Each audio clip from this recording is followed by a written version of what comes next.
Good morning guys, my name is Mark and today we will talk about Facebook marketing strategy and pag-uusapan natin ang wall posting kung paano ba dapat ang pag-post ng pictures, stories, videos of SWA Ultimate. Alright?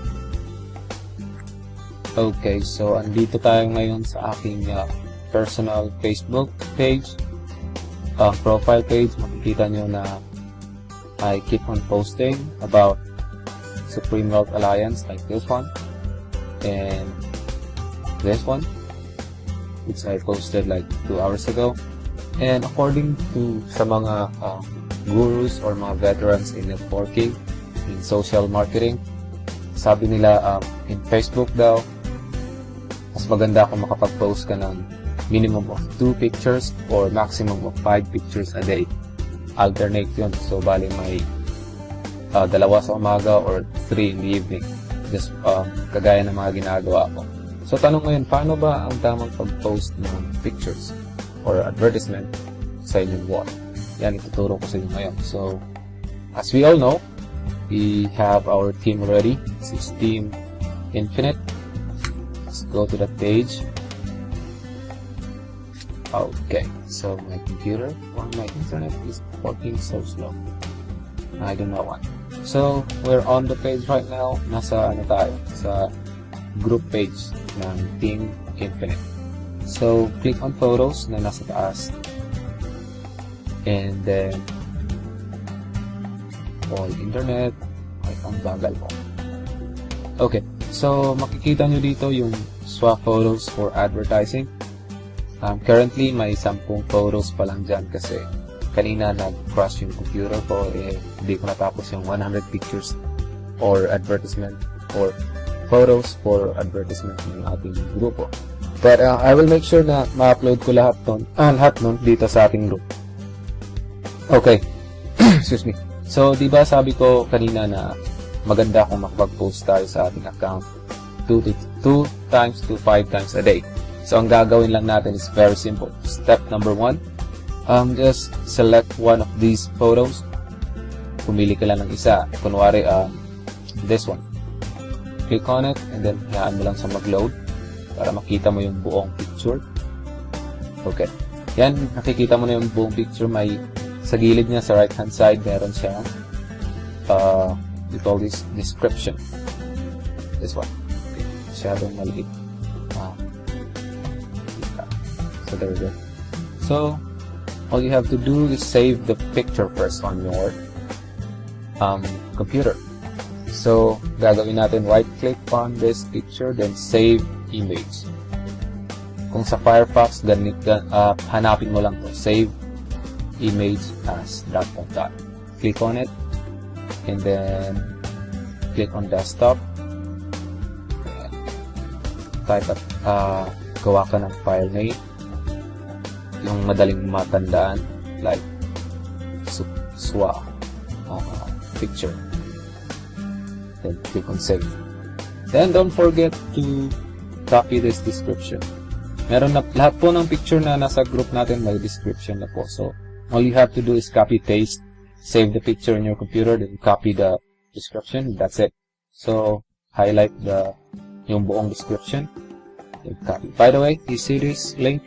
www.dollarsabahay.blogspot.com. Yan po yung team website natin, Team Infinite website. So you can use that for your advertisement, or you can send it to your friends, relatives, or kanino. So that's it. Once you copy that one, all you have to do now is click on this, or press escape, or click on this button, close, and go back to your homepage or your wall by clicking on home. Ano ba yun? Nabubulol ako. Okay, so nasa homepage na tayo ng yung Facebook. Makikita mo ito, what's on your mind. So kanina na-copy na natin yung description. All you have to do now is click on this one, then right click, paste. Ganyan lang kasimple. So click nyo po yung arrow key sa inyong keyboard para makita nyo lahat yung complete post or complete description. Okay? Pag nakita nyo na yan, you may close this thumbnail by clicking on X button here. Then upload the picture that we saved. Yung sinave natin kanina, i-upload na natin siya sa Facebook wall mo. All you have to do is click on Add Photos, Video, Upload Photos, Video. Then, di ba kanina sinave natin siya sa desktop? So, click here on desktop and then look for the picture and save the picture with file name swap picture. So, click on it, open, and then hintayin lang natin na maging blue lahat yung status bar. Okay, so done. Post. Ganyan lang kasimple. So, you already posted once. So, see the description and then the photo. Okay? So, by the way, hindi lang dun sa sa ating group page, hindi lang, marami po tayong makikitang mga pictures on our Facebook na kunwari may friend ka na nag-member na sa SWAT tapos nag-post siya ng picture. And then you want to upload or post that picture on your wall as well. Kunwari ito si Miss Hazel, one of the team leader in SWA. Kunwari nakita ko sa newsfeed ko na nag-post siya ng ito. And sa tingin ko gusto ang picture na to is attractive and pwedeng makakuha ng pansin sa mga kaibigan ko sa Facebook. Okay, so usually yung yung napansin ko lang sa mga members ng SWA, hindi lang sa team natin, sa Team Millionaires at Team Infinite, sa buong SWA family, mga 70% siguro ang nagsishare agad-agad ng picture, which is hindi tama. Ginagawa kasi nila, they will click on share button or this one, share link, and then just go on, click on share photo. Nakala nila okay na yon kasi nakapag-post na sila sa Facebook nila. So, kung titingnan natin sa Facebook profile ko, yes, yung sinare natin, makikita ng friends natin yung sinare natin na photo on our profile page. Ang problema nun, kunwari yung friend mo, nakita niya to sa newsfeed niya. Tapos, gusto niyang makita yung buong picture. Then, he or she would click on it. Ang problema niyan, pagka-click niya, ang lalabas na pangalan dito sa description side, hindi sa'yo. Pangalan ng kung sino man yung naunang nag-post ng picture na to, na sinare mo. So, sharing photos or videos, links, is a big no-no for us. Kasi pag ganun, instead na sa'yo magtatanong yung friend mo, may tendency na yung friend mo magtatanong sa kabilang tao, which is not good for us. Mawawalan ka ng prospect or referral.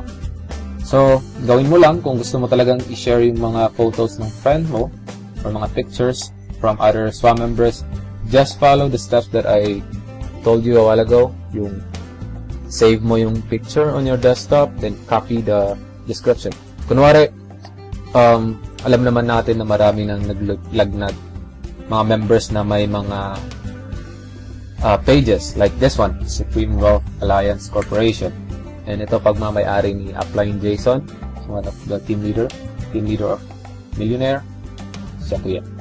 So, kunwari, ito kung na-like mo yung picture, na-like mo itong page na to, yung pinopost ni Jason or ng page na to, makikita mo sa newsfeed mo. And what if, kunwari ito, gusto mo, kasi you think na this picture is attractive and you want to share it on your account, then all you have to do is follow the step that we did a while back. Click on the picture and then wait for it na mag-load 100%. Then right click on the picture, save image, save mo sa desktop mo. Then create a file name. Make sure na sa desktop mo siya save para mas madali mo siya makita or mas madali mo siyang hanapin later on. And then on the right side, makikita mo yung description. Usually sa mga pages, may mga description na sobrang haba. Tapos yung description nila may nakasali ng mga links. So usually yung mga ginagawa ko, pag ganito, pag may nakita akong pictures na intriguing or nakaka-attract tapos gusto kong ilagay sa profile ko, ginagawa ko yung description, ang kinukuha ko lang yung topmost. Like for this one, the first and second paragraph up to third paragraph. So, yan lang kinukuha ko, copy, then go back to my Facebook wall. It's here. Wait. Home. Click on home. Diba na-copy na natin yun? Then paste. That's it. Then, I'll add my own link, which yung sa atin yung team link natin para sa ating team website, which is www.dollarsabahay.blogspot.com. Then that's it. Napakasimple lang po nitong Facebook wall posting. Tapos pag ginawa mo to siya araw-araw, 3 to 5 times a day, for sure, di magtatagal, magkakaroon ka ng maraming inquiries about what is the program or business that you are promoting. And yun lang. Do it every day. Then get ready sa mga taong magtatanong sa'yo. For sure, maraming magtatanong sa'yo. So, thank you for watching this video, and hopefully may natutunan kayo, and watch for the next part of the video, which would be group events, creating fan page, and etc. So have a great day, and God bless everyone.